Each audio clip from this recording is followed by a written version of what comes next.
De La Rosa braces for the worst in impeachment case against VP Duterte. I am expecting for the worst. I am expecting for the worst. Magkakaroon talaga ng impeachment. I am expecting for the worst. Wala ka naman magawa dyan eh, kung talagang i-impeach nila. Hindi man ako President Marcos na pwede mag-take sa kanila na stop that impeachment efforts. Hindi man ako President Marcos na pwede mag-take sa kanila. Wala. Let them do their thing. At pagdating dito sa Senado, pag upo namin as impeachment court, then let us do our thing also. Hirap ng pangunahan yung aking mga kasamahan, no? I cannot speak for in behalf of them, but this I can tell you: these 24 senators are 24 independent republics. May kanya-kanyang pagtingin yan sa mga issue, sa mga articles of impeachment na ipapasa. May kanya-kanya yung pagtingin, kaya hintayin na lang natin kung anong kalalabasan kung makarating yan sa Senado. I don't think so. Kung that is not constitutionally infirm action. I don't think so. Because ang impeachment naman ay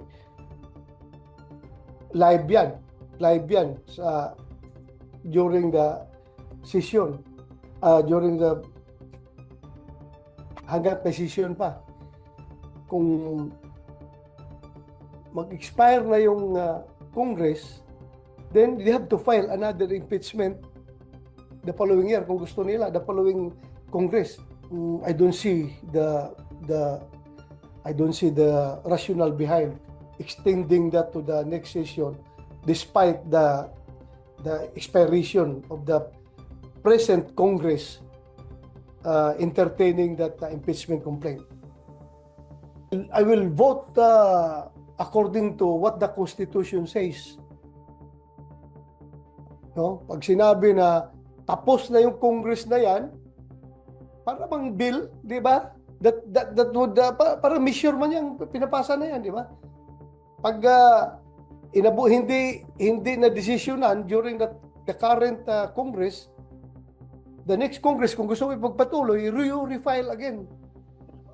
Ganun naman talaga ang legislative process natin. The legislative procedure, ginagawa natin is refile again. Pag-aralan ko pa, pero I am more inclined to not to vote to that, na extend to the next Congress. I am inclined, pero pag-aralan ko pa, hindi pa sarado yung utak. Kung hindi ma-extend tapos hindi ma-desisyonan during this Congress, may pag-asa pa kung may mag-refile uli next Congress.